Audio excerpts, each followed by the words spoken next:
what me and Deft have is a very, very unique friendship. 좀 편성할 때 만나게 된 걸 보고 원래 결승에서나 만나고 싶었는데 Facing each other in the finals would have been the dream. But I think the stage here in London is going to be filled with a lot of excitement.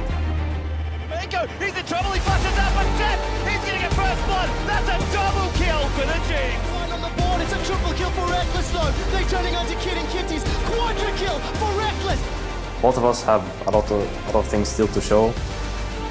It's a perfect place to fight each other because it has to happen in the end, right? Me on one side and Deft on the other, I cannot possibly see it becoming anything less than a great game. The stun! The triple kill! The quadra kill for Hootie! For EDG, this is the team fighting team we're expecting. They finally showed up, but it's gonna be enough! There are no respawns, and Fnatic take the first seed out of the group!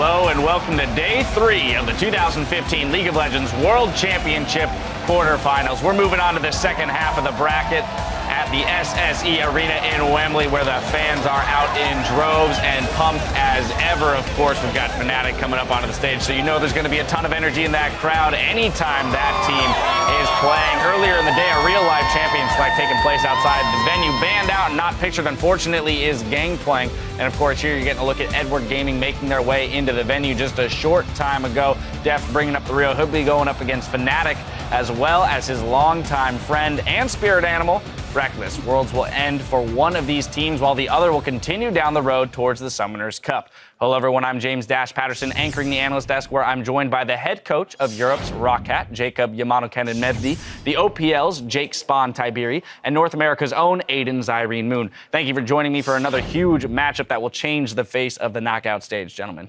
You're welcome. Thank you for having me. There you go. See, Come on, be polite. Spawn has no interest in being polite today. Brief recap with yesterday's 3-0 win. SK Telecom are the second team to advance to next week's semifinals in Brussels. Well, they'll face Origin. Now, yesterday, Crumbs claimed that semifinal series is where SK Telecom could finally be handed their first loss. And in an interview with LoLesports.com, the players of SKT echoed the sentiment, saying they don't see themselves as invincible. Do you guys follow the same line of thinking there? I just think that's a great mentality to have, though, because that was a big thing that we heard them talk about. Koma did an interview where he was saying complacency and underestimating your opponents is what would be the downfall of SKT, so they're not going to do that here. Yeah, but they look pretty unbeatable at the moment. Like, if we're going to take a look at their games yesterday, sure, Game 3 looked a little bit shaky, but I don't see them losing a late game to Origin, and Origin haven't shown yet that they can play very early on in the map at this world, so we'll see whether they can take one. Like, I'm just, first off with Crumb's statement, like, if Origin plays like they did on Thursday, and SKT did play as if they played on Friday, I think Origin will have a quick 3-0 on their hands. Well, Niels himself did say SKT. that if they played the way they played on Thursday, that they would not stand a chance against SKT. So the presumption is that they will make some efforts to buff up their play. Of course, now it's time to jump to the other half of the bracket in today's series. So let's send it to Freak on stage to meet the teams that will do battle.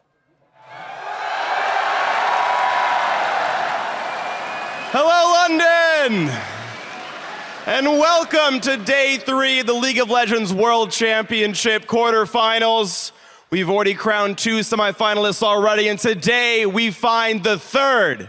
Starting on the blue side for Game 1, the #1 seed from the European League of Legends Championship Series.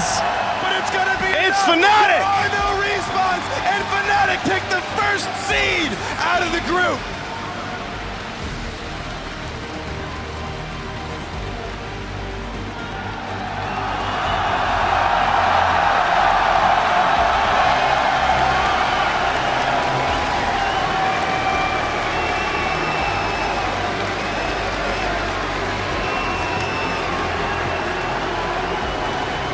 Well, the crowd here doesn't need the introduction, but for you at home, the top laner, Hootie!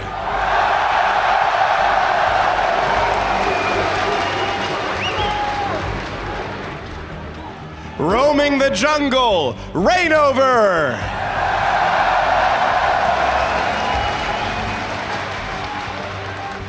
Manning the mid lane, Febivin.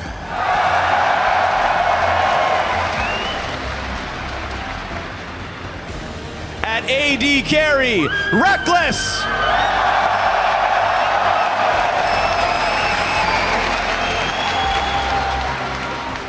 Their support, Yellow Star.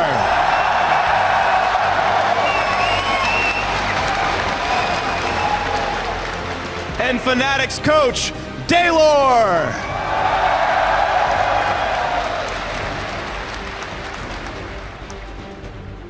Let's hear it for Fnatic, everybody.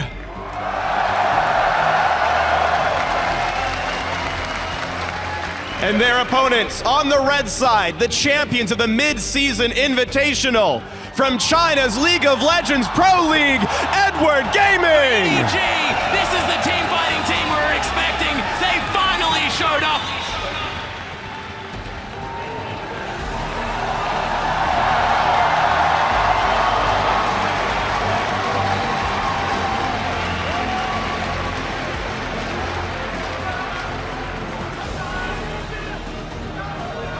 In the top lane, Koro.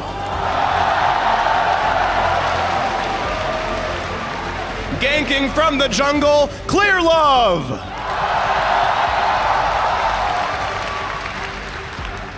One of the kings of the mid lane, Pawn.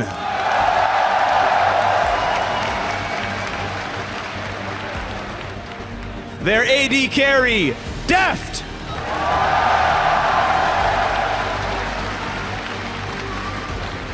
The support, Mako.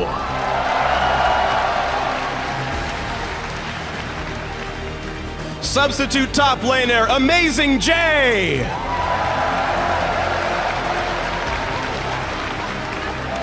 And EDG's coach, Aaron.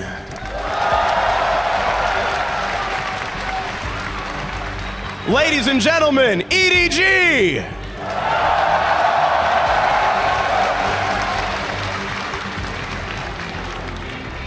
One more time, London. Let's hear it for tonight's quarterfinalists.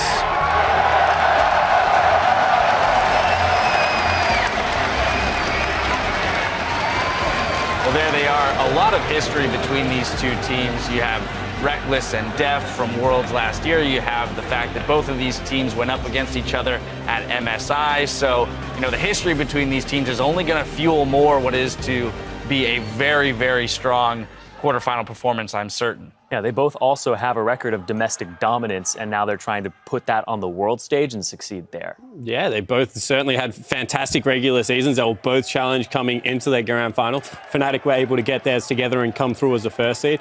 On the other side, EDG failed at that, and that put them in SKT's group and set up what should be an absolute cracker of a quarterfinal here. I'm just looking at how the teams have changed. I'm looking at, in particular, Fnatic. They are a completely different team since the last time they faced. That's why I'm super excited for this matchup. Well, as the teams take their place for game one, let's focus in on the series at hand. Fnatic versus Edward Gaming. Expectations were high around our midseason invitational winner, Edward Gaming. In the group stages, they were able to beat up on the weaker teams, H2K and the Bangkok Titans, but were absolutely dismantled by SKT. So today will be the first true showing of how strong EDG actually are. Yeah, and looking at the top lane, because they've made a change here, Koro1 is coming in for Amazing J. The last time we saw Koro play was 2 months ago today. That's the last time we saw a professional game from him, and it was pre-516. And in those games, they were 1-6 in the playoffs, and that's where they actually fell down and had to go to the regional qualifier. So right now, Koro, he was out for a back shoulder injury, and now he's coming back in. I don't know how much practice he has with the team. Rumors are going around that he doesn't actually have that much since they boot camped in Korea because they were focusing on Amazing J.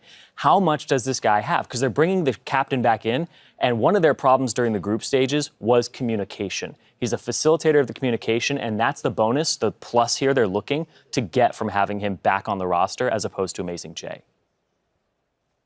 I think that's a very scary point, like the fact that he's injured, but the fact it still remains that they have Amazing J on the bench. If something happens, I'm happy to see they bring in Koro because he has shown in the past that he is willing to play the defensive role, which Amazing J is really bad at. But something that I want to focus on is the Reckless and Deft matchup. We've seen the video, we've seen like the relationship they have between each other. They are good friends.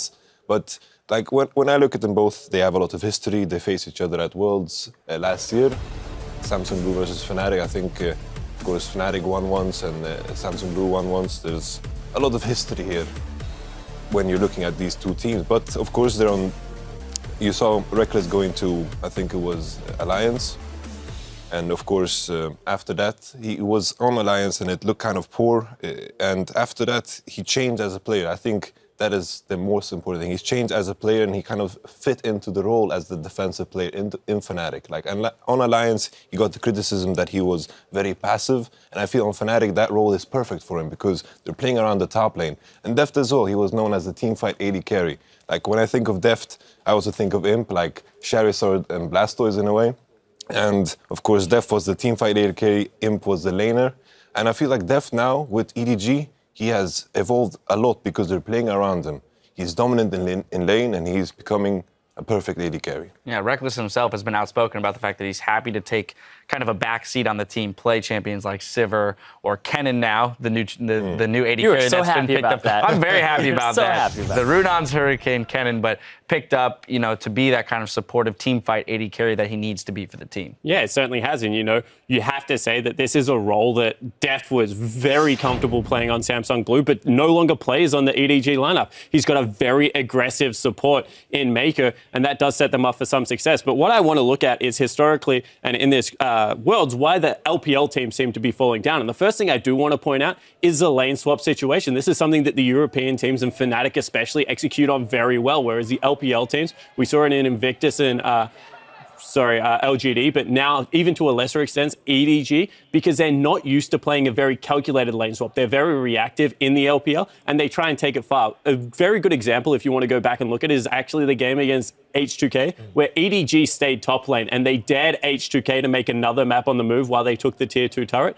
That is very LPL League of Legends. Trade an objective, wait for them to react, and then see if you can exploit a weakness. We need to see more of that out of EDG if they're going to be able to take games off Fnatic today. And the other reason I think the LPL teams have fallen down a little bit is that their junglers just haven't shown up so far. Kakao had the game where he went absolutely missing on Skarner, and I just don't think he picked a champion for the rest of the tournament. Then you look at a couple of the other games where LGD's jungler just didn't perform well. Clearlove is like the last hope. He's always, like this season especially, he's been the pinnacle of the junglers. But on the other side of the rift, you have to say probably the most improved jungler coming into this tournament has been Fnatic jungler Reignover. He's been an absolute monster in the early game. He's facilitated the top lane ganks. He's been able to get Huni ahead. And when he needs to be bottom lane, he's actually shown up. Yeah, and the thing here as well is the lane swaps haven't been going too well for EDG. The Bangkok Titan kind of mishap there that happened in the H2K game where they had to play from deficits and come back into it. That's another reason that they're pulling Koro in for the communication, because it hasn't been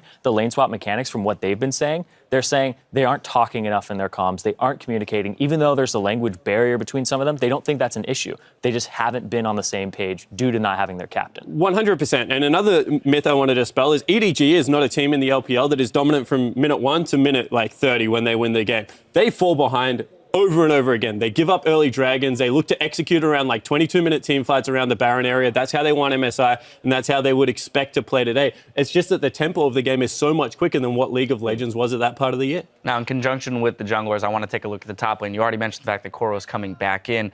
EDG, though, likes to focus around the bot lane, whereas Fnatic will throw a lot of attention towards that top lane and Huni. So, considering the Reignover Clearlove matchup and the possible 2v2s in the top lane, where do we expect that top lane matchup to go?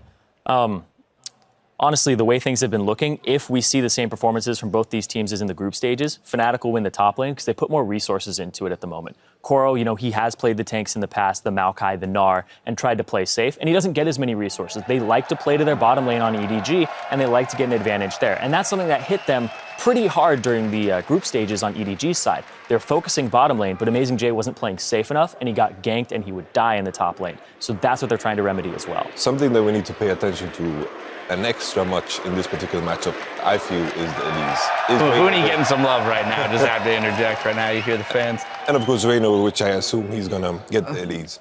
When I think of the Elise, my voice is cracking up. I don't know what's going on. Okay, it's back. It went like 3 octaves up. He's got a lot of feelings about Elise. Elise, my darling. The thing is, I feel like if Clearlove is put in a matchup where Gragas, Rek'Sai, the good old, like the classic jungle matchup that we had like throughout the season, I think then he can dominate. If Reynov gets his Elise in the first rotation that Fnatic have favored multiple times, then I think Reynov is going to sway that in his favor. Yeah, I think that we also have to take a look at like the caliber of top laners that the LPL currently has, and there are some very aggressive top laners. And historically, Koro has done very well in the matchups. And even at MSI, Koro did incredibly well against Huni. He is someone that likes to not exert dominance over a lane, but he absorbs a lot of pressure and plays a fantastic Gnar. So these are champions that are very hard to turret dive. As soon as they go Mega, you can't commit to it because there's just way too much CC in their kit. And I actually think that's why they've brought it in. Even during the Road to Worlds, when EDG were performing well around their top laner, they threw no resources into Amazing J. He would get like these 5-kill leads. He was having like 12-1 Olaf games, but he would randomly die at like tier 2 turrets because he's just over aggressive. And I think that's why the swap has come in. Even if Amazing J was able to beat Huni in lane, he would be exploited throughout the mid stages of the game because Huni always gets Huni type plays throughout a stage of the game. And I think that is where Koro will be able to shine in this matchup. He is very good in 2v1 situation. All right, well, we want to get your thoughts on this quarterfinal showdown. Hop on Twitter and tell us which player or lane will have the biggest impact today and why. Send your answers to @LOLesports with the hashtag Worlds so we can check in with you later today. The teams are just about ready on stage, but before we kick it off with this series, I want to know who you guys think will be moving on to the semifinals, starting with you, Yamato. I have full faith in the European League of Legends simply because I'm going to go for Fnatic, obviously. Because in this current meta, there is very, very little room to ban out players like Reynov and Febiven. Because the last time these two faced, we saw the Azir ban, the Cassiopeia ban, and Febiven struggled. There's no room for that. Fnatic have the first seed, they have blue side 3 times, and I think they're going to take it. All right. I disagree on one point. I think that this matchup will come down to junglers being banned out. I think that Clearlove will be targeted, and I also think Reynov will be heavily targeted from both sides of the rift. And I think that Pawn has a pocket pick in the Veigar that can very much control Febiven's champion pool. I expect this game to be very polarizing on top and bottom side of the rift. I think Fnatic have a huge advantage top lane, and if they are going to win, they need to exploit it. And EDG playing around their bottom lane should be able to get the better off of that matchup. I am going for EDG, but I think this will be our first 5-game series, and I think this is incredibly close. All right, Zyrene, time to break the tie. It is incredibly close. And I've been thinking about this matchup a lot. And then you look over at these two teams. You look at EDG. They look like this great army that has had a lot of success, but they've faltered a little bit. They've lost their general. Their general's coming back in, but they've moved on. It's no longer about shooting bows. It's about your guns. What accuracy does Koro have in the top lane? And you know what? This is real life. This isn't one of those fantasy books. I don't think he has the practice to pull it off. I don't. Yeah, this is a video game in real life. I'm sorry to interrupt your speech, but it's over. You ruined it. I know. But I don't think Koro has the accuracy yet on these guns to carry in the top lane. I think Huni has his number. I think Fnatic's going to take it home. I think they have hometown advantage. And I also think blue side for them is going to be big here. I am going with Fnatic today. Euphoria. There it is. There it is. A very strong endorsement from Zyrene there. Well, the predictions are in. Let's kick it to the casters and load up for the first game in this best of 5. On the way, we'll hear from Reckless and Def, 280 carries who forged a strong friendship from the crucible of battle. I think what me and Deft have is a very, very unique friendship, which is something different from what usually friendship, a normal friendship would be. 일단 후니 선수도 프나틱 가기 전에 Hello. Hello. Well, I guess it basically all started last year. My eye catched him, along the way when I was looking for people to look up to. I was a big fan of him. I even named one of my accounts like European Deft. He thought that was super cool. So he actually reached out to me and added me on the league client when we went to boot camp in Korea. So for me, that made me feel really appreciated, as a person and as a player. 작년에는 제가 삼성 블루라는 팀에서 푸나틱이랑 붙게 됐었는데 저희가 한 판 졌었어요. I saw Deft crying after the game, and I really respect him, and I went to him after the game and I gave him a hug and I said, shit happens, in the end, life continues, you will do better next time, and I think he was really grateful for it. 되게 착해요. 착한 부분 때문에 친해지게 됐고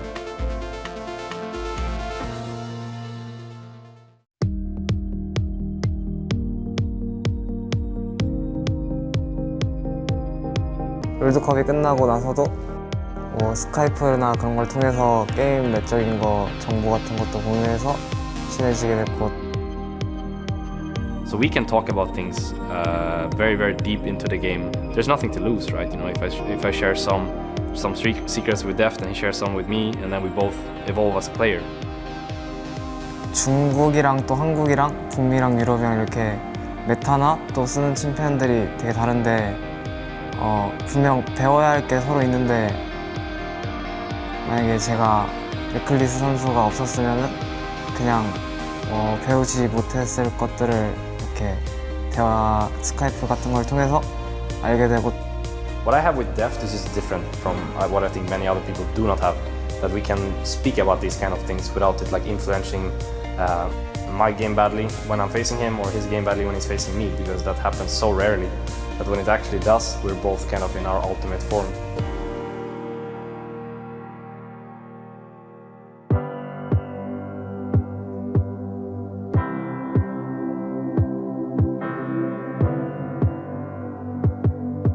Fnatic has to face EDG. What a tough challenge.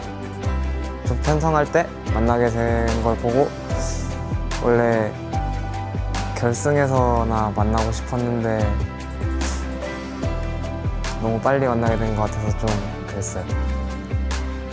I mean, obviously I want to win as well. That's why I'm here, and that's why he's here as well. But I think in the end I would be more than happy to see him win as well as myself.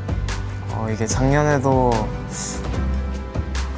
레클리 선수가 우승하라고 꼭 그랬었는데 제가 우승을 못했었는데 이번에는 꼭 둘 중에 한 명이 우승했으면 좋겠어요. I think it's super cool what we have because we seem to understand each other on such a personal base, even though we actually don't even speak the same language. I do something for a living that only a few people around the world does the same, right? And he's one of them.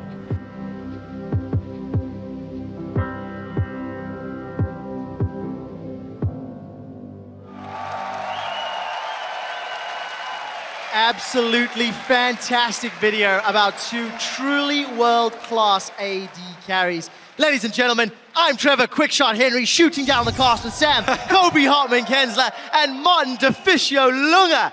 We're about to get ready for Fnatic versus Edward Gaming. This is the first quarterfinal on the bottom half of the bracket. And while the players are getting ready for picks and bans, let's talk a little bit about picks and bans. Is Fnatic going to play around Reckless? DeFicio, yes or no? No for game one, unless they surprise us. And Fnatic is a team who's not afraid of pulling out new things in these very important games. MSI, the Cassiopeia top lane against Team Solar Med, was so effective they knocked them out of the tournament from basically game one. So they're not afraid of pulling out these new picks. They can do it in the first game, but I'm not expecting it. Yeah, it's actually a really interesting matchup between AD carries because we have Reckless, the utility AD carry so far, with the Kennen and Sivir pick so far, whereas Deft has gone with the hard carry, the Kalista, the Jinx. Will we see, some more interesting picks like the Ashe or something come out for Reckless, one of the older? Their final form. He said it's going to. He said it's going to be their final form. Is the final form of Reckless and Deft just perfect CS, never trading? We'll find out once we get into this best of five. But let's also talk about some of the more specific champions. Tom Kench, Fnatic had such a difficulty with this guy. Strongest champion in the game. Against AHQ, they had to try get past him, and eventually did.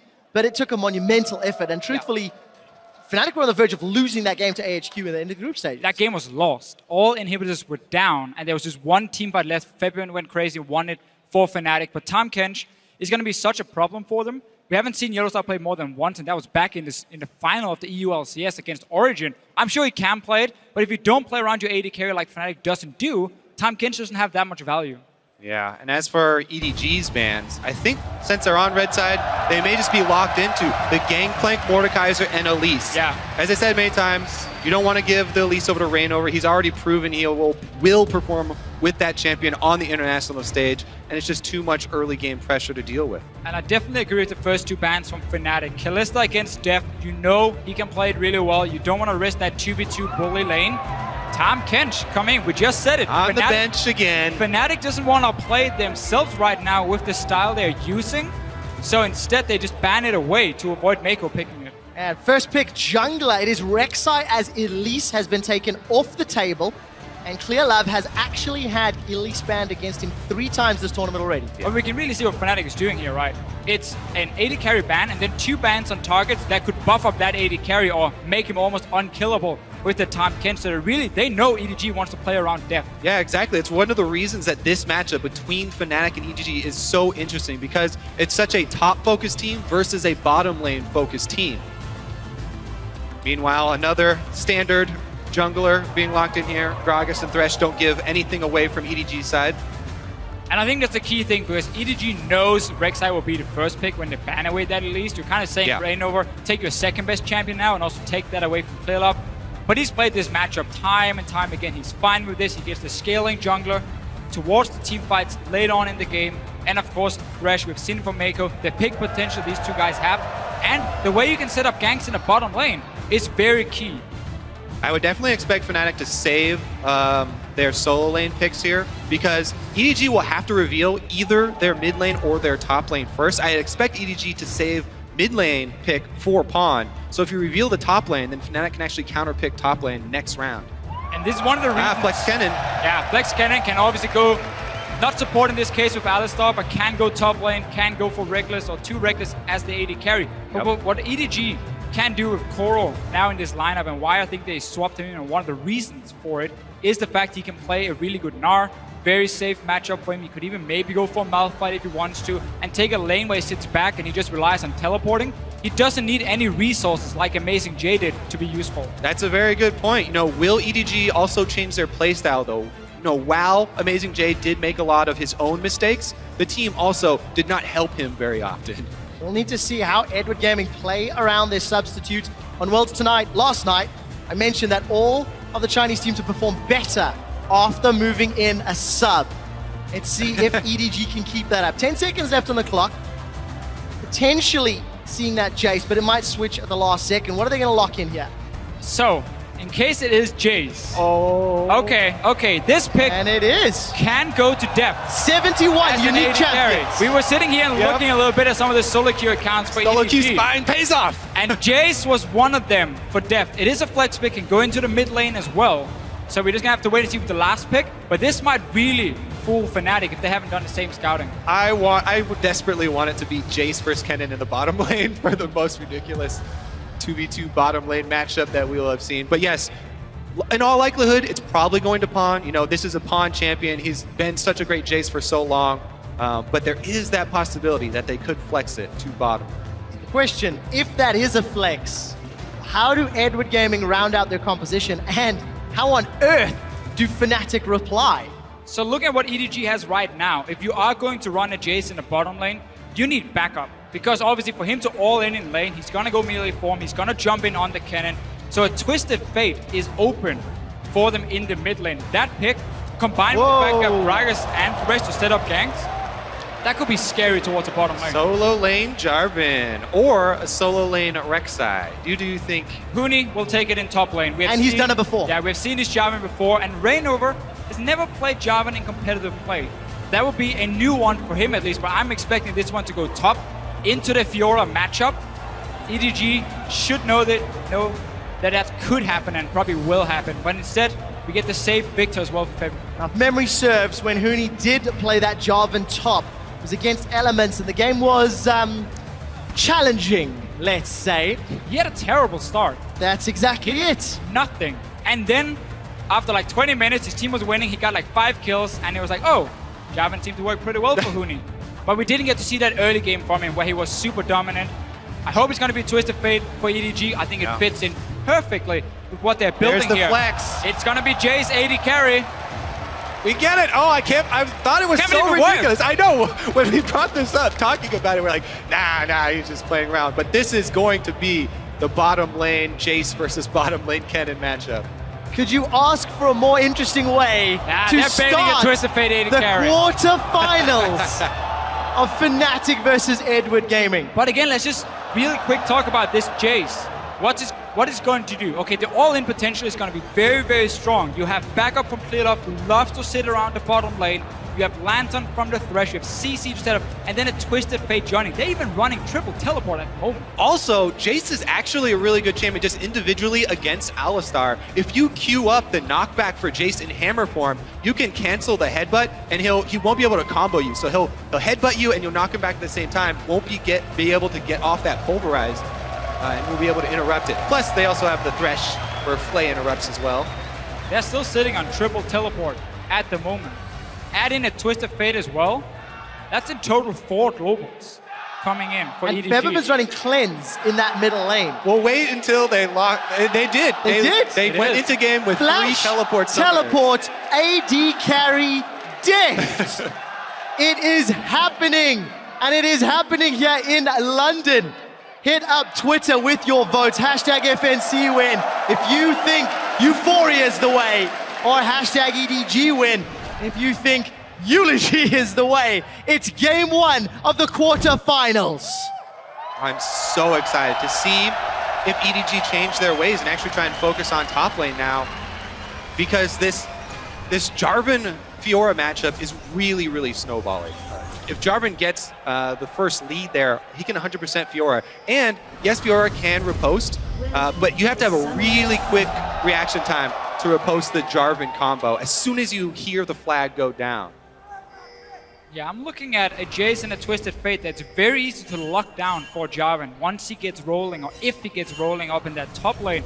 And there's a lot of CC on the side of Fnatic, Alistar, Kennen, even Victor with his own stun. So there's a lot of ways for EDG in the very squishy lineup here to get locked down, but so many teleports, long-range poke from a Twisted Fate and Jace as well. If they start grouping, having that 1-4 setup with forward split pushing on this other side. All right, so while everybody's been on the teleport hype train for all of Worlds, let's talk about what you lose when you don't take a combat summoner for your lane. Obviously, you're going to be weaker in the lane 1 versus 1. Really, that's supported by all of your teammates having the ability to teleport in if your opponents go aggressive. However, if Fnatic can go aggressive in multiple lanes at the same time and gain the advantage, then force them out of lane and have them teleport back, you can defeat them while they're on cooldowns. But if I wanted to run teleport on my AD carry or on my support, I would do it against Fnatic.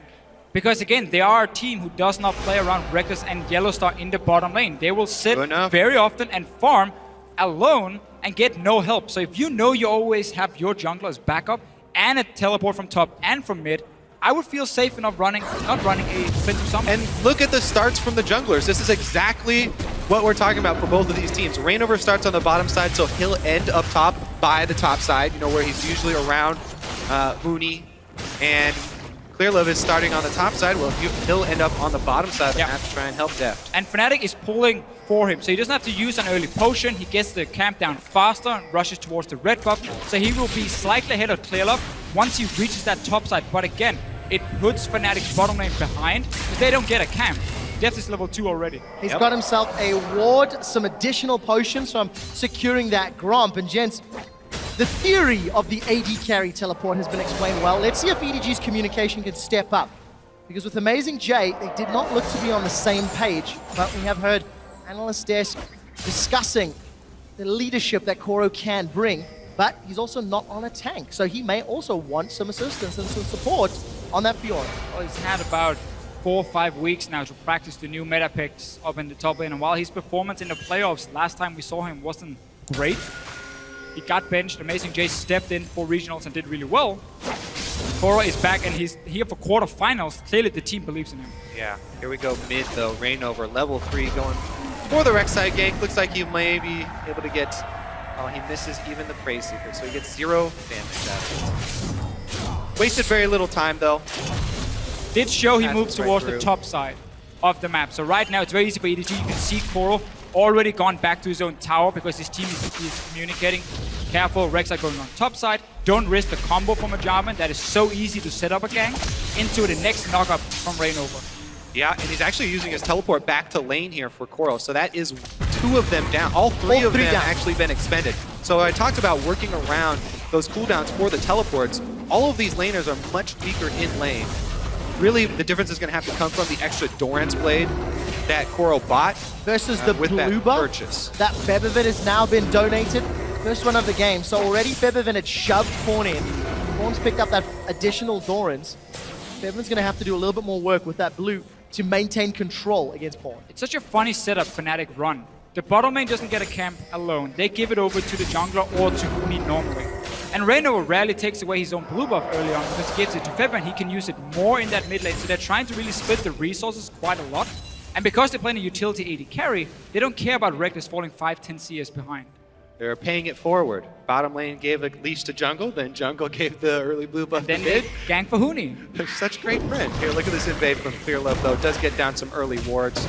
Now, as a jungler, whenever you go to your Raptor camp this early in the game and you see it not spawned, if Reignover goes over there and sees the Raptors have been cleared, you have to assume there's a ward in that brush. Because you've obviously been counter jungled there, this is literally the most common ward that junglers will place early in the game.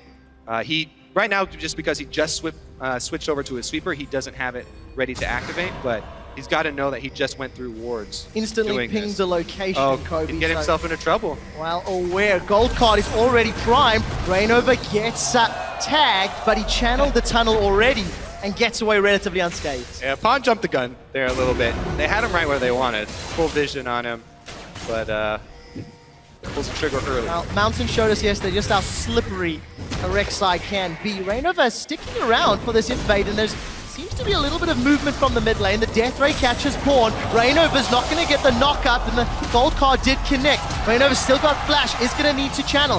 Teleport's coming in onto the tunnel from behind. Huni throws down the Demacian standard, and the Dragon Strike, and it's first blood to Feathervin, but Reignover eats the wild cards, trades 1 for 1. Yeah, a little greedy there for Reignover. Goes back in, gets hit with the auto and the wild cards, I believe, to go down for an extra kill.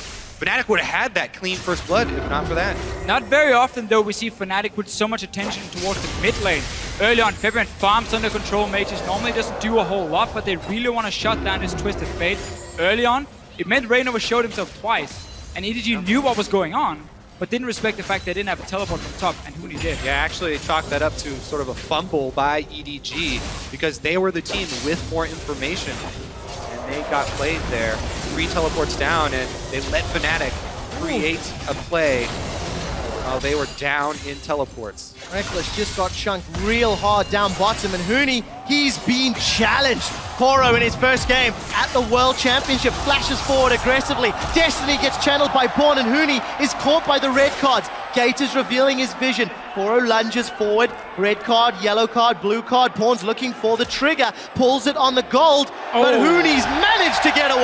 EDG afraid of chasing in. They had no vision in this jungle. Didn't know if suddenly Reignover would show up, but Feathervin was nearby. And in the end, Huni escapes. First ulti used from the Twisted Fate of EDG, and it was not resulting in a kill. And that is huge. What an outplay there from Huni. Waiting for Pawn to trigger the ultimate there and actually commit to one direction. Pawn actually committing a little bit too early there. But Pawn does have the early cooldown reduction boots, so that will reduce the cooldown for his next Twisted Fate ultimate. Yeah, we're probably going to see the standard build for him, where he goes for Home Guards very early on, and you're not afraid of then just use your entire mana pool and pushing out a wave, recalling, proc the Home Guards, get mana back, and then go gank the lane. Obviously, Fnatic needs to constantly communicate. Whenever he's moving away from the lane, he has TP, and ulti will be up in a few minutes as well. Because Victor can clear a wave so easily, though, he's one of the best at punishing that roam. Pawn went for the early play, and Forbidden's already up. A large amount of CS there in the middle lane. Pawn's playing for the impact, though. Home Guards again picked up. Reckless, we just caught a glimpse. A little lucky that his opposite number's gone for that Manabune build, so his Cutlass will be slightly more effective than the stacking tier. Gonna buy that AD carry a little bit of time to be more relevant. There's some good things about the AD carry Kennen is on Cutlass and Blade of the Ruined King. He's very strong 1v1. And he can handle himself, he can sit and push out waves. Obviously not great wave clear, But the build we're going to see from Deft is going to be that tier into Brutalize, into Last Whisper, and so on. Huni again getting jumped on by Coral. Relatively even. Huni's Golden Age just blocked some of that damage. Cora's going to get some additional sustain. Yeah, you can see how defensively Koro has to play. He has to run away as soon as his riposte is on cooldown there. Rainover does go through a ward, so he'll continue to play defensively. Right now, what you want to do is stay just close enough to keep Rainover around and waste his time. Clearlove actually gonna find him here. And he's got level 6. Koro's challenged Huni. It's top v top and jungle v jungle. Huni's been procced. Koro's regen. Huni's got to run away. Destiny's being channeled. The dunk comes down and Koro takes a tower shot. Pawn gets a kill on Rainover. 2 for 0, EDG. EDG is constantly reading where Rainover is going, and Clearlove had early level 6. Another teleport for the team, and they can just simply collapse onto Fnatic. Huni right now, every time he gets a one-on-one against Koro, he's losing it, and he just died 1v1. With 3 teleports and Twisted Fate ultimate, it's ridiculously hard for Fnatic to keep track of all the globals here, so they have to be very careful and very sure of their vision when they go for plays like this. Plus, right there, Huni committing to the 2 versus 2, actually trying to keep Koro from converging on Rainover and save Rainover there, cost him big. Koro with the almost instant 4 proc of the Vitals. Really well done there by Koro. And that's why I would really like to see Fnatic just kind of sit back and say we don't have to go aggressive, Yeah, exactly. because our mid laner will never be able to follow. But what Febiven can do is just constantly push in that mid lane, get a little bit of damage on the mid tower, empty the mana pool of the Twisted Fate, and keep the pressure that way, and always save your summoners for defensive moves when the teleports start happening from EDG. You cannot fight early on against so many globals. They even had the early sight zone here. Rainover's got the sight zone, set up your defensive vision to keep track of Gragas. If you can keep track of Gragas, then lanes can play defensively. Down bottom, Reckless and Yellowstar fairly easily playing safe. Meanwhile, though, Deft on the other side, as you said, he's got the tier. That's all that Jace wants to stack up right now. Sure. Again, he's not going to be super strong at the moment, but he can still sit and farm. Not a whole lot of kill pressure. Again, also with the teleports. So really, against a team that plays so much around the top laner, having so many globals is so effective, because the split pushing should never really start from Huni. He will always just get jumped by 2 or 3 guys. We'll find out how Huni's going to be able to pull himself back into the game. And we crested 10 minutes. Febiven's got a very large CS lead over Pawn. Pawn actually, CS difference at 10 is the 2nd lowest of all quarter-finalist mid laners. So he's going to have a little bit more pressure to make those side lane gank impacts more valuable. Yeah, plus with this early home guard upgrade that you guys keep talking about, and a Twisted Fate ultimate back Said it once, up. Kobe. Right, it's a great point, because right now, what you're looking for is the recall timers. Everybody's fighting around recall timers right now. Yes, it is about, marginal CS leads, but it's the recall timer right before the big dragon fight setup here. You can already see Mako's trying to get the first line of wards down, trying to get some vision for themselves. Teleport's coming back up of cooldown. And that dragon fight is where Fnatic needs to strike. It's not in the lanes against the globals. It's in a big 5-on-5 team fight where the enemy team is lacking 3 offensive summoners.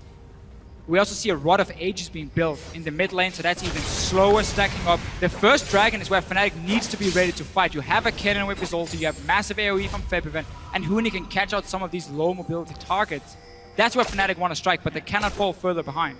Also, it's exactly where Victor shines. If Febiven can get to level 11 first, the huge amount of burst from that Victor ultimate can easily 100% somebody with a full combo of Victor if they're able to gain some vision around the area. Yellowstar does get hooked in, though. He's going to headbutt Deft away. He's in trouble. Huni forced to flash. He's been collapsed on. Flash forward onto Pawn. He's taken 2 turret shots. The Grand Challenge may time out shortly, but that's a great charge. Backwards, Clearlove, as well as Pawn get themselves 1. Tower hits onto Koro. Will at least make it a 1 for 2. But EDG have the advantage. Level 10. He's taking the wrong way. He's gone the wrong direction. Clearlove has started to channel his recall. The Death Ray needs to hit, and it's going to. Febiven will make it 2 for 2. And look at the difference right here, because Fnatic were not the ones making the play. They were sitting back, they were saving all the cooldowns of when this play would happen. Obviously, EDG can get the first kill because there are 3 guys going to top side, but at least you get a 2 for 2 on the side of Fnatic, and you use a lot of globals. Yeah, you have to be so careful, though, because you feel like they used a lot of globals, but they still have 2 teleports available to finish. It's unfair. Yeah, exactly. By saying a lot of globals, they only use Twisted Fate.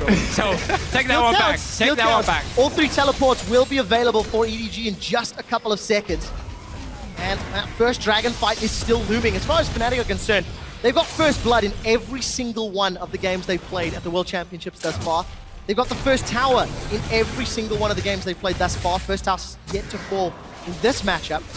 But in 2/3 of their games, they've got that dragon. Fnatic's early game decision making has been pretty good. Here's this replay once more. Yeah, and the highlight of this whole play is going to be Clearlove's ultimate on Gragas. So see here, Rainover does make a good play, you know, knocking up Han inside the turret, but Clearlove right here, the target right back out. They're able to get their kill. Gold card there from Han. Coral does go a little bit too deep. They might have been able to finish it off without him sacrificing, but it's actually pretty close there, so won't knock him too hard. Still, Huni stays alive for quite a while. It buys time for the rest of Fnatic to move up there. We have to talk about the fact, though, that Febiven, again, is not running teleport. Yeah. If he had it, this play would be so much more risky for EDG to pull off because he could instantly join in, he could turn it around. But he's building more again towards these team fights. He wants that cleanse.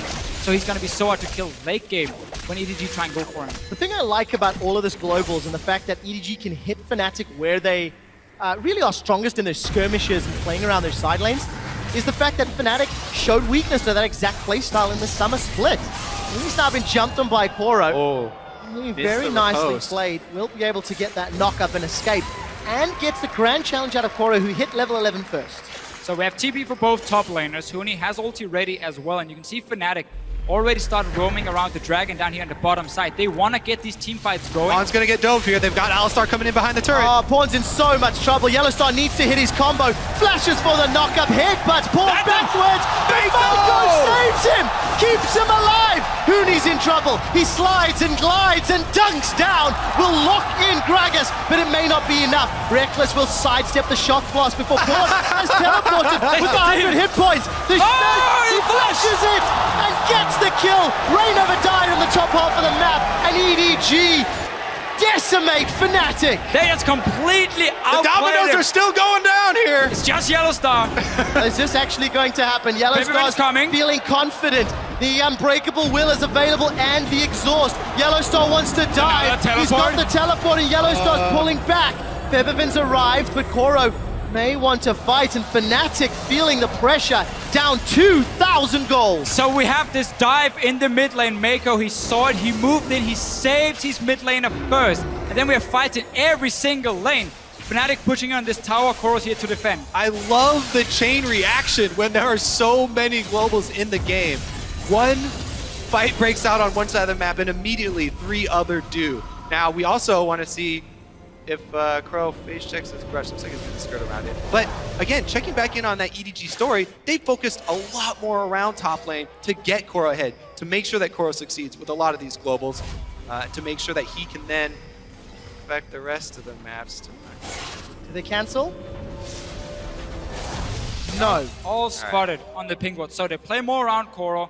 He's on Fiora. They have globals. They have pink wards early on for him as well. But this coordination and communication from EDG is what we didn't see from the Chinese teams in the group stage. They couldn't pull off these multiple TP plays in time. Right here, this play is so insane. On 3 lanes from EDG. Dive on top side, fight in the bottom lane, instant teleport down to join that one as well. Rainover trying to do his best out of a top side. But yeah, 2 versus 1 is difficult. And Fnatic lose something in every single lane. 2 people who have been shining lights for Fnatic. Huni and Rainover, 0-3-2-1-4-1. Luckily for Fnatic, there is strong wave clear from Febiven's Victor. Unluckily, they may have to wave clear on multiple lanes thanks to all of the map pressure EDG can apply in the coming minutes. The second tower falls. Fnatic keep Gold League relatively close, 2,000.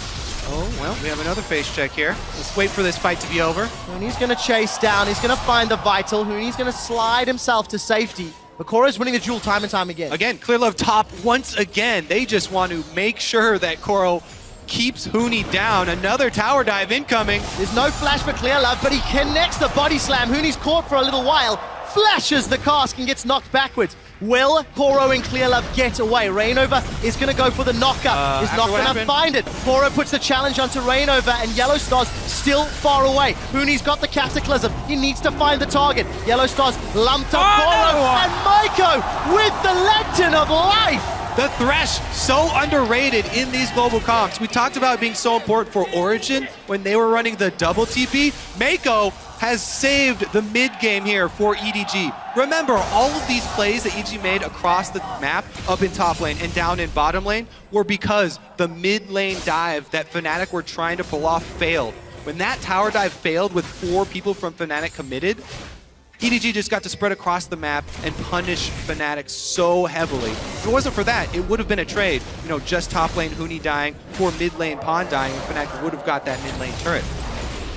The only good thing for Fnatic at the moment is the fact they can keep pushing out these towers with all these guys leaving the lanes to teleport around. But EDG is doing exactly the same and getting the kill. So they're ahead in goal, 19 minutes in, and they've really been pulling off some very coordinated plays we didn't expect to see from EDG. Or the same EDG we saw in group stage. Yeah. It's a very, very different team already. EDG averaged a 200 gold lead at 20 minutes, and this game is 10 times that. Sitting at 2,000. They will get the first dragon uncontested as Fnatic concede that objective. And for EDG, they are looking exceptional. Take a look at Pawn's build. Rod of Age has been stacking for 5 minutes. Lichbane is a second item. Yeah. Thanks to Koro's kills and farm, he's got that Black Cleaver picked up, and even Deft has picked up some armor pain, getting closer to that last Whisper. So those shock blasts are going to do a number on Fnatic's defense and allow EDG to siege and poke them away from the tower. Yeah, Twisted Fate plus Jace poke is going to be able to keep Fnatic under turret here. Luckily for Fnatic, they do have the King of Wave Clear Victor. And I don't think EDG necessarily is looking too much to group up and poke with their comp here, because Well, they've cut 3 teleports. that's the have to thing. agree Exactly, with you on that. because Fnatic also running with the hard engage off the Java, and Huni, while he didn't have a good early game because he's been camped so much up in that top side, he can still engage the fight and lock in one of these targets, burst them down with February for Fnatic. So if EDG wants to play it safe in some way, they keep running 1-3-1. With all these teleports here, have your Twisted Fate sit in mid and just keep going to both side lanes. I think the thing that you do, though, is you combo your Twisted Fate with your Jace, because in the mid lane, Twisted Fate can then teleport to either side, you know, while Jace and Twisted Fate are poking in the mid lane. Plus, Jace has a speed boost he can use to disengage for them. Gentlemen, Yellow Star, he fancies this one. He's going to pulverize onto Clearlove. The Unbreakable Will is there as well. Rainover's jumped in. Deft has got dunked by the Cataclysm, and he's dropped. The Grand Challenge is onto Huni, and it procs, healing up EDG. But it does not matter. Goro's killed through the heal. Clearlove stunned up by Reckless. The pulverize connects. Fnatic find 3 kills.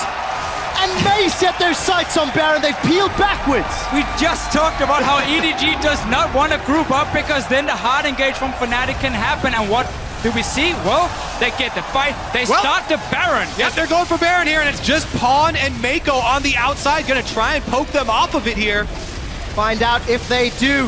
Maiko's gonna need to wind up that chain and find a target. 2,500 hit points on Baron. Paul is gonna throw the wild cards. They killed Yellow Star. The Baron's secured. Will they win the fight? Pawn's knocked up. Reckless looks for the stun. He's got 1, he's got 2.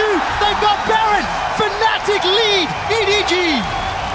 What a play from Fnatic. They know how strong they can be in a 5-on-5 team fight. Yellow Star was baiting it, and he goes in first.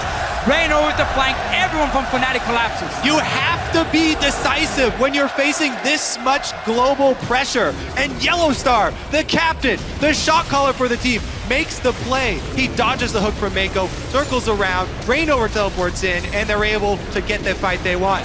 Deft here, stuck in the middle, can't even click the lantern and had to flash out. Well, meanwhile, they've got Koro as well.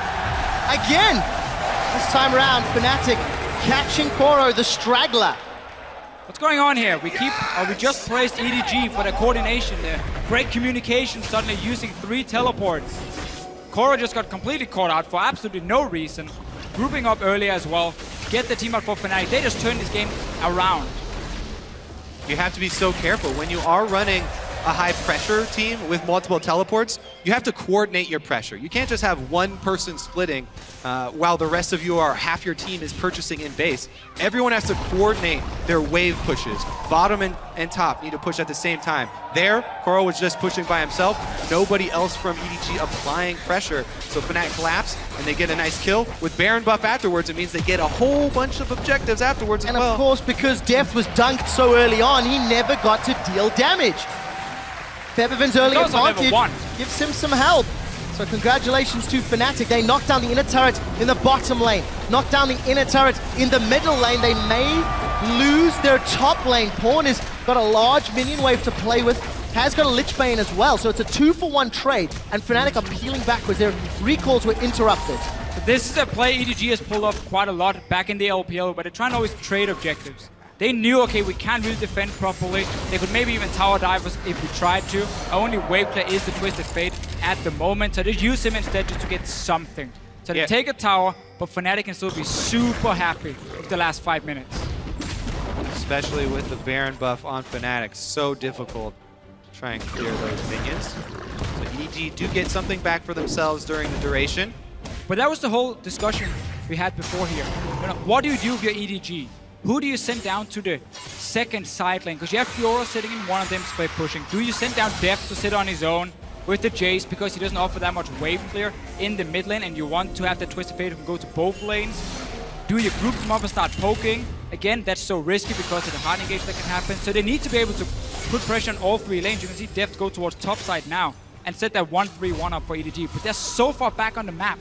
It just becomes a lot more harder now. And because Fnatic just got such a big mid-game play, they got a whole bunch of vision while they were doing that. Not only did they take down a bunch of turrets, but with a double Sightstone for Fnatic, they've been able to lay so much vision down in EDG territory. As soon as EDG try and set up one of these plays, that does take a while to get there, Fnatic will know about it. Look at all those wards in the bottom half of the map. Pawn did walk over that pink ward, pinged it out, and has actually gone back to kill that resource for Fnatic. And for Fnatic, Dragon's up in 5 seconds. They do have the timer. They're deciding with all their information, let's shove those waves in as best we can and try to secure at least the first objective. Only 2 Dragons at 25 minutes. It's not been a primary focus for either of these teams. It's all been about top lane, really. So far away from Dragon, basically all the plays in the early game. This just to get to 6%. Let's see what happens. Hooney's going on Taylor.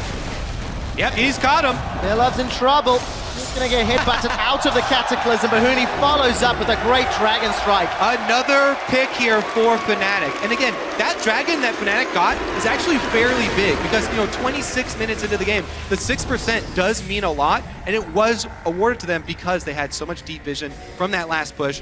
On top of it, they catch Clear Love here. EDG starting to crumble. Yeah, they really need to stop getting caught out because every time that happens, their split push breaks. Because suddenly now you have to back away from your side lane. You have to respect the fact Fnatic are 5 members on the map. So Koro now has to go really far back. He cannot use the big wave. Fnatic can set up another slow push and then start grouping again and look for another fight. And of course, Clear Love, this isn't the first time he's been caught out of position. Much like Hooney, throughout the group stages, both players being a little over-aggressive in their positioning, maybe too far forward. All the tempo is now sitting with Fnatic. I just want to re-highlight, you know, how important we talked about Thresh is in this composition. Right there was a perfect example where Clearlove should have been with Mako. That is a support jungle duo that's supposed to be getting vision because Gragas Thresh is so safe if they are together. However, no Mako there, Clearlove gets caught, he gets pushed around, and they lose more space. Items continue to stack up. Koro's had the Ravenous Hydra versus the Titanic Hydra of Hooney. Muramana has been completed for Deft. And the 3-item spike for Reckless has come in. So everybody's scaling. Pawn's got himself that Hourglass as well. So a couple of tricky plays can be initiated with the Destiny. Fnatic playing it safe, pushing those waves out slowly but surely. Top will be going towards EDG in the next few moments. And that will give a couple of tools for Fnatic. A minute till Baron. Fnatic love Baron. It's their thing. I feel like EDG do as well. Both teams often play so much around like these 25 minutes, get one fight, get a pick, and then take that Baron instant and use it to close the game out. But for EDG in these team fights, if we get the 5-on-5, who do they want to kill? Obviously, we're looking at Reckless, we're looking at Febiven. There's a cleanse on one of them, So that's very smart. That was a sacrifice by not having teleport early on. And then Kennen is one of these AD carries who play really well for himself because he has a massive AoE aura. He can stun you if your aura goes in there with squishy targets and take them down. Not only that, but going with this build for Reckless, it's all based around sustain and auto attack speed. So he's getting off multiple stuns, multiple charges, and you just buy a little bit of time, steal up more life because you're life stealing on all of these targets with your double life steal build. If you don't focus him and burst him down, then he'll sustain through the whole fight. He'll continue to throw out these annoying mini stuns and provide that CC that Fnatic need because they have Huni who likes to run damage in top lane. And if we get an aggressive ulti in the backline from a Twisted Fate to lock down a target, then all 5 members of EDG are stuck in there. They're all trying to get to the same guy. 2 melee champions for Deft and Koro. Or, well, Deft when he wants to burst at least. Let's see what Yellow happens Star here. again. 2 teleports available for EDG as their solos are down in the bottom. Double stun and Clearlove and Mako. They've already got Mako. Clearlove's looking to get away as Reckless looks for the stun. Finds it. May not get another. Continues to auto-attack. 2 members down. With EDG Hunter's smart Blade, though. Fnatic may need to defend. Koro and Pawn, they've got an inner turret. They've got a minion wave to work with. And Fnatic, they're a little split. Huni's decided to back away. Feathervin is already in the base. And the Can't rest do of it the by team himself. on Baron. Yep, he can't do it by himself. It doesn't matter. Pawn and Koro are going to be able to take this, and he's also got to be careful about getting killed. Let's see if Fnatic can take that Huni's Baron, coming. though. Koro's in so much trouble. The Cataclysm locks them both in. And with the Chaos Storm and the Death Ray, Feathervin's already got a kill. The knockup doesn't connect, but it does not matter. 2 more Huni kills. comes in to dunk while they take the Baron. Now Fnatic can press in. They should get an inhibitor off of this. And much like the first time we saw Huni play Jarvan, he got shut down in the early game, but once we get past the laning phase, he's able to create picks with the rest of his team. But this really is Fnatic knowing how strong they are around Baron. The way they set it up, they force EDG to come face check, flank around them, get the engage once again, and they manage to constantly force team fights on EDG. Part of the reason why quadruple global teleport comps are so rare is because they take so much precision to pull off.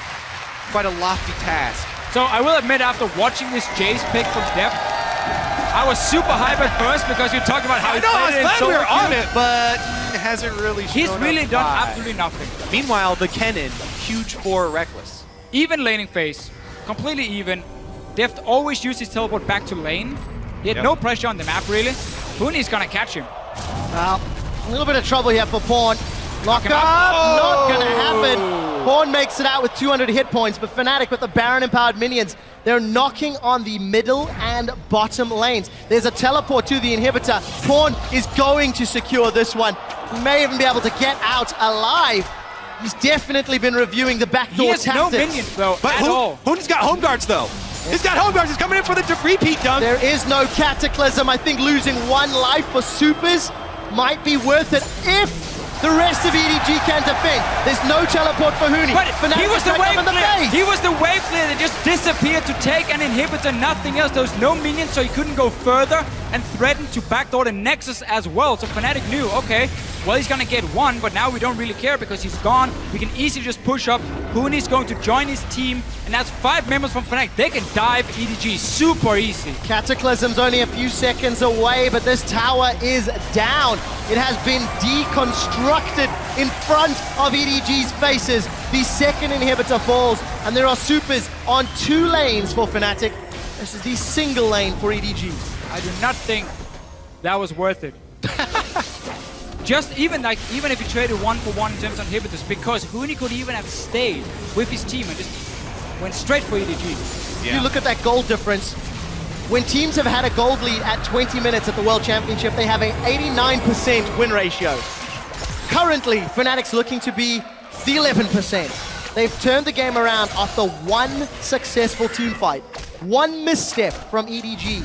Well, these swung it completely EDG are Fnatic's running, favor. as we said, such a delicate team composition that takes so much precision. If you make that 1 mid-game mistake, we saw how heavily Fnatic were able to punish them for it. Huge swing. Trinity Force completed for Deft. Another thing he's done quite a lot on this Jace, and it's somewhat weird because he gets it so late in the game, it normally doesn't do much, like 30 attack damage, 32 minutes in. It's not a massive upgrade for a very expensive item. but it seems to be more he wants the movement speed from it. He wants the Sheen proc to get a little bit more burst. Yeah. But he can never really go in hammer form against this Fnatic lineup because they want him to jump in with the rest of the team. So they have Kennen AoE, Victor AoE, Alistar knock off everything to just take down these squishy targets. So I don't really agree with his Trinity Force buy.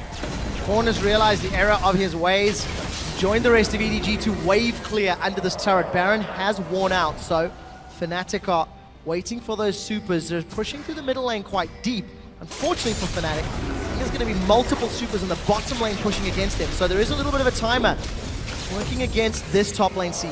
Yeah, right now, EDG are hoping that Fnatic stick around and are a little bit too aggressive. Because EDG's only chance here is to make an all-in at the turret, whereas Fnatic can just wait around. They've got all the cards. We'll see when they reveal them, Kobe. Another minion wave has danced its way up to this top tower. How quickly Pawn can clear them. The melees are down to half hit points. Rekkles gets chunked. Gold card comes out and Clearlove has found him. Rekkles gets pushed backwards and he's shut down by Def. This could be the team fight that turns it around. 2 members of Fnatic are down for only Clearlove from EDG. Featherfin's forced to retreat. The double kill will be added to Koro's score. Fnatic lose 4. EDG do it. They pull off the only thing that they possibly could, an all-in under the turret. And they, well, can they chase down Forbidden here? It looks like Koro's going to be able to... Look at all the minions on the bottom side here. There's double teleport for EDG if they want to take that wave and start pushing in towards them. They want the kill first and then try and go maybe and finish the game. Well, Featherfin needs to buy time. There's 20 seconds before his teammates are alive. And if EDG are unlucky, they will be able to take him down, but the supers may not be able to be enough. Slicing Maelstrom he bought still a lot available. of time. Yeah, so 5 seconds left on Rekkles. I think they're okay. Right here for Fnatic, they got a little bit too greedy for that tower. Rekkles walked up very close, 550 range, took a massive hit in the face from Deft, and then the flash forward. There's no cleanse for him, no QSS, nothing to save him. That was EDG needed. They invested everything to kill him. They just dropped all the cards. Everybody up on the turret is exactly as you said, and then Pawn, right after seeing the poke land, Pawn goes in for the flash gold card on Rekkles. That's a signal. Clearlove flashes in, and they're able to take him out immediately. So key that Clearlove flashes forward. Otherwise, Yellowstar might have been able to just headbutt him away and avoid Rekkles being shot back into the team, but he flashes forward there. He guarantees it's going to happen. They win the fight. Exactly. They knew this was their only hope. Then all in at that turret. They've got 2 inhibitors down, super minions coming, and they came up clutch, made a big play. Fnatic still definitely in the driver's seat, still definitely with a huge lead here, but EDG clawing back. And as we come out of that replay, Rekkles has completed the Quicksilver Sash. He learned. How different that fight could have been. This time around, Rekkles gets dunked and deals no damage that fight, thanks to the great work of Pawn, Koro, and Clearlove. Fnatic, their 10k gold lead has shrunk to 4k, and inhibitors will be respawning very soon for EDG, so this will reset the map pressure. Yeah, Baron's up in 20 seconds though, so Fnatic are going to try and grab the scuttle and work on vision around this area. They have teleport ready for Huni, so he can stay on the bottom side and always control that wave with the super minions coming in case someone for EDG pushes it back. And as long as you bait around Baron, it's so easy to go push out top and mid lanes at the same time for Fnatic. So this will nullify the globals a little bit from EDG and make it easier for Fnatic to get a 5-on-5 team fight. Even saw Huni with Home Guard sitting and waiting in base and just saying, oh, yeah, it's going back to again. Fountain right now. Oh. He knows there are going to be wards behind EDG and he wants to guarantee that engage. This is the most intense moment for the shot callers. This is where you make or break the game. There's no room for mechanical misplays. Every second means Pawn gets closer and closer to that bottom inhibitor as well. And Fnatic can't make up their minds. Rainover goes back and he's left the tunnel. They're going to commit. Death Sentence finds Yellowstar, and the Baron's being bursted so quickly. Pawn has started to channel his TP, but it may be too late. 2,500 hit points on Baron. Will it get secured by Fnatic? And it does! The knockup finds 2, the dunk finds 4, and the Maelstrom melts Edward Gaming, sending a massive message that Fnatic want to win the first game in this series. Koro and Def are running for their lives, and they will get run down. Def will drop the hammer, but it will not matter. Rekkles gets the kill, 9, 2, and 4, and Fnatic should knock down the Nexus. EDG unable to use their split push because of the Baron, and you saw Yellowstar sit ready to headbutt Clearlove away, so he couldn't get close. He had to just try and throw in his ulti. Wasn't enough, and Fnatic are looking to take the first game. Fnatic have got Baron-empowered minions knocking down the Nexus. Koro will follow shortly, and as Edward Gaming are aced, Fnatic take the advantage and are one step closer to a semi-final spot. Great decisive mid-game there from Fnatic. Yellowstar and Co making a huge turnaround. And that is so key for Fnatic because they were on blue side in this game here. Every single team in playoffs, they picked the blue side. So it's supposed to be the stronger one. They get the first win on it. They had some target bans coming in this time. Yep. Obviously, we had EDG banning the Mordekais and Gangplank against Fnatic. They can change that for the next game. Maybe look towards Reignover even more and say, Lee and Rek'Sai, we're gonna remove both of them from your pool. So, AD carry Jace definitely did not work out It as gets a intended. 1 out of 10 in this game. But let's also be honest, it was not The judgment necessarily... Denmark here is harsh. Maybe 1 not out of 10. necessarily the reason they lost, because if they had not grouped and given up the lead at 23 minutes, played the map a little smarter... Sure. Two very key things happened. First of all, Fnatic realized we don't have to try and make plays in the early game against all the globals. Yeah. So like they saved the cooldowns, flashes and everything to try and stay alive for as long as possible and always just chip away in the towers. And then, as you said, EDG were like, guys, we're winning because we're split pushing. Let's group.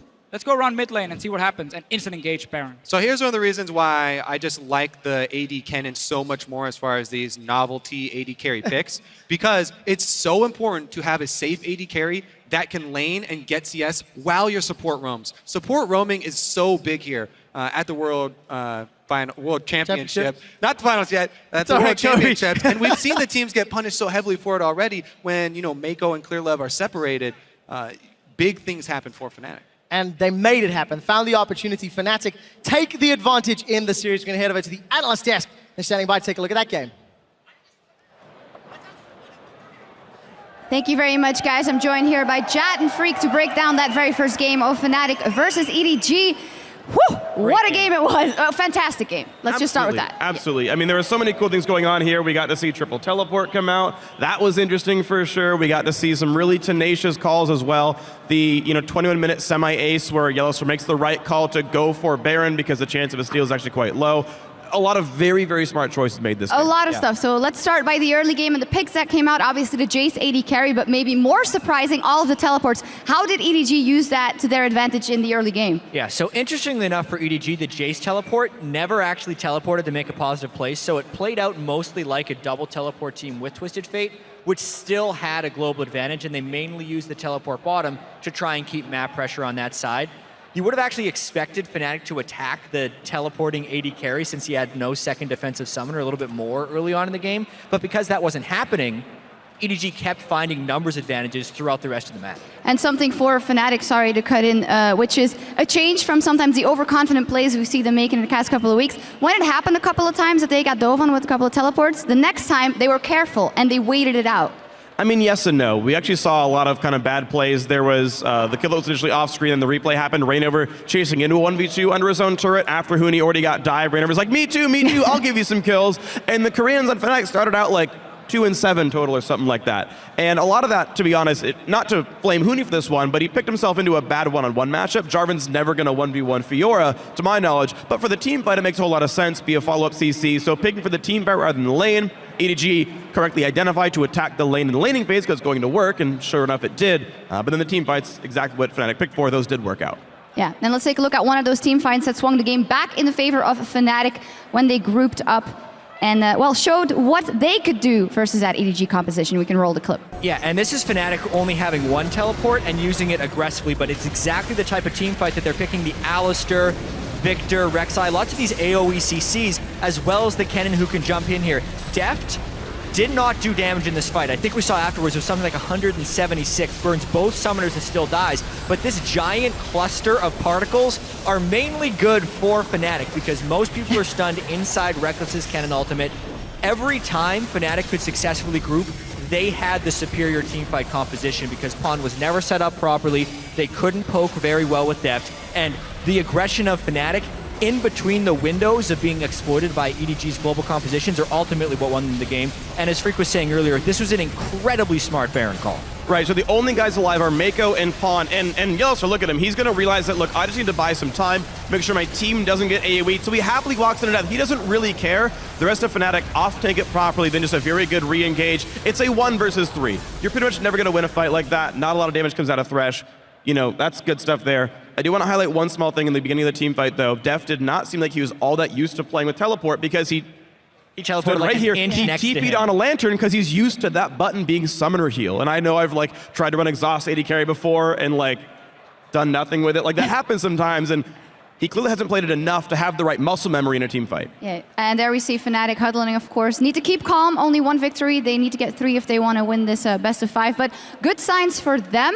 As we look a little bit more into the game, of course, those teleports that were very useful for EDG early, they give them kind of an insurance when it went awry in the late game, because whenever they do win a fight, they could put the pressure on the base. We have a team fight from later in the game where Fnatic sets to pressure on the top turret of EDG. We're going to take a look at that, and oversteps their boundaries. Yeah, well, I think this was an example of EDG controlling the people who were winning the fights for Fnatic. Reckless basically gets zeroed out in this fight, and it was, in my opinion, a lot of the Kennen ultimate, which was creating the ability to follow up for the rest of Fnatic. So in this one, it's mainly just Fnatic getting too aggressive at this turret. They have 2 inhibitors down, so they could have actually been a lot more patient with this until the minions were nearing the Nexus, but instead Pawn gets a good flash, and right as soon as that stun lands, the rest of EDG just piles on really well. It's just a really good chain of engage. Clear love with the knockback in. Reckless never gets to do anything, of course. He's not going for the Zhonya's Hourglass, so the R zonings that he had a window for can't happen. And Koro honestly navigated these team fights beautifully. He's against a big team of AoE crowd control and still finds ways to turn on the ultimate, proc all 4 vitals, get a big heal, where if the team doesn't get one shot, 700 health floods back into the team, and EDG wins those fights. Yeah, one thing I really liked about this game, though, was the willingness of both teams to pick fights. The bloodiness in this game was really high. We were nearing a kill per minute by the end of it, which is by far higher than the average at Worlds, and also higher than the average from the LPL or the European LCS.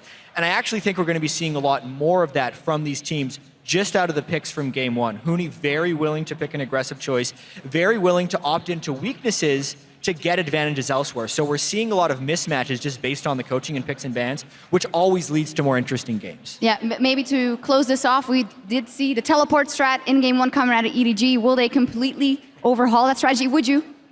I mean, maybe. Honestly, like, Def's teleport meant very little. Yeah. Okay, you got to take Gromp and TP in for some wards and extra potions. And his 2-on-2, despite facing a, fairly scary duo lane, got to get back and get more farm, but that teleport meant basically nothing. It was a comp we've seen the entire time of the tournament. TP mid laner, no surprise. TF, no surprise. Defs meant very little.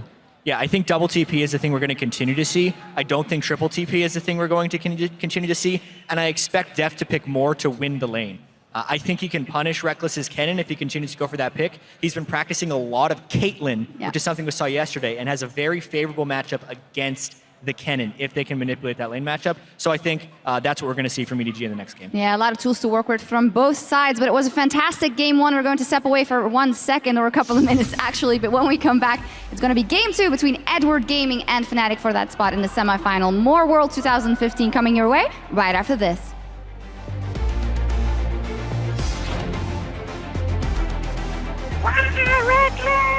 It was awesome.